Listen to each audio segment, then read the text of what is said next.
তো অবশেষে মেগাস্টার শাকিব খানের কাছে মাপ চাইলেন আরফান নিশু এবং কি তাণ্ডবের যেটা দ্বন্দ্ব ছিল, তাণ্ডবের যেটা কন্ট্রোভার্সি ছিল, সেটার ভাই ফাইনালি অবসান করে দিল আরফান নিশু মেগাস্টার শাকিব খানের ঘরে যেয়ে মেগাস্টার শাকিব খানের সাথে মাপ চেয়ে। তো মেগাস্টার শাকিব খান কি আসলেও মাপ করে দিয়েছেন না মেগাস্টার শাকিব খান মাপ করতে কতটা টাইম নিছেন, তো এই বিষয়ে আলোচনা করব এই ভিডিওতে। তো আমার সঙ্গেই থাকো। তো হে গাইস, আমি সফর। তো আমরা সবাই জানি যে মেগাস্টার শাকিব খানের তাণ্ডব সিনেমাটা নিয়ে ভাই অনেক বড় কন্ট্রোভার্সি হতেছে সাকিবিয়ানদের নিয়ে। কারণ আরফান নিশু আছে তাণ্ডবে, আর আরফান নিশু মেগাস্টার শাকিব খানকে ভাই কত কথা বলেছিলেন এবং তার সুরঙ্গ সিনেমা প্রমোশন করতে গিয়ে তো একটা প্রেস মিটেও বলেছিলেন যে শাকিব খান বারে বিয়ে করে এই সকল হিরো, আরো অনেক কথাই বলেছিলেন। এর সাথে সাথে আরো একটা অনুষ্ঠানে গিয়েছিলেন, তো সেইখানে যে বলেছিলেন যে পিছনেকে যে আরো ক্লু দাও, আরো ক্লু দাও, আরো ক্লু দাও।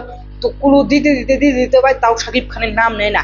পরে বলে যে আমি জানতাম, ফার্স্ট ক্লুতে জানতাম যে পিছনে কে আছে, কিন্তু আমি বলি নেই। তো তিনি বলে নাই। তো এইভাবে করে মেগাস্টার শাকিব খানকে ভাই অসম্মান করছিল এবং কি মেগাস্টার শাকিব খানকে ভাই এখানে রীতিমতো ভাই মেগাস্টার শাকিব খানকে পুরোটাই অসম্মান করেছিল।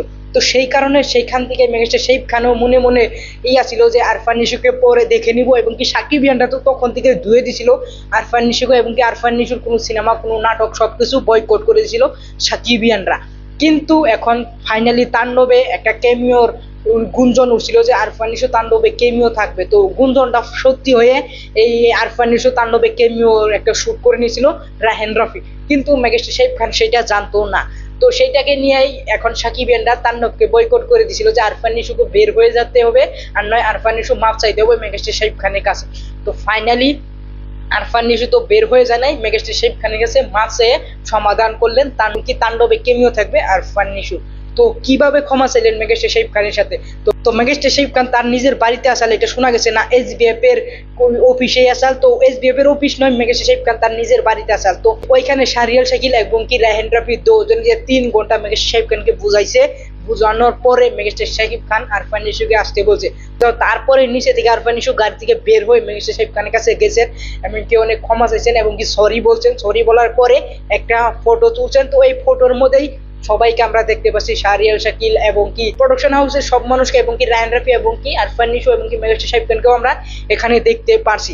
তো ওভারঅল এইভাবে সমাধানটা করলো চরকি আলফাই এসবিএফ এর টিম মিলে আরফান নিশু এবং কি মেগাস্টার শাকিব খানের যেটা দ্বন্দ্ব ছিল সেটাকে ফাইনালি ভাই এখন র্যাপ আপ করে দিল। তো আমরা যারা মেগাস্টার শাকিব খানের সাপোর্টে ছিলাম যে আরফান নিশু ক্ষমা না চাইলে আমরা তাণ্ডব দেখবো না, তাণ্ডবকে বয়কট করব, তো আজকে থেকে আমরা তাণ্ডবের ফুল সাপোর্টে। তো যখন থেকে রাফি বলেছিল যে তাণ্ডবে মেগাস্টার শাকিব খান আসে, মেগাস্টার শাকিব খান যেটা চাইবে সেটাই হবে।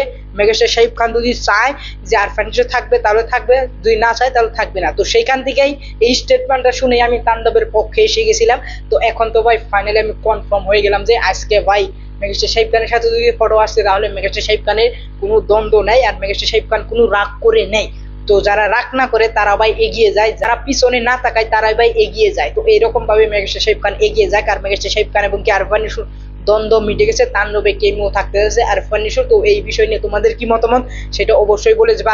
আর মেগাস্টার শাকিব খানের কাছে যে আরফান নিশু ক্ষমা ছিল, এটা তোমরা কোন চোখে দেখো, কোন নজরে দেখো, সেটা অবশ্যই তোমরা কমেন্টে বলে যাবে। আর ওভারঅল যদি আমার এই ভিডিও তোমাদের কাছে ভালো লাগে অবশ্যই একটা লাইক করবে। পরবর্তী ভিডিওতে দেখা হচ্ছে। Thanks for watching, by.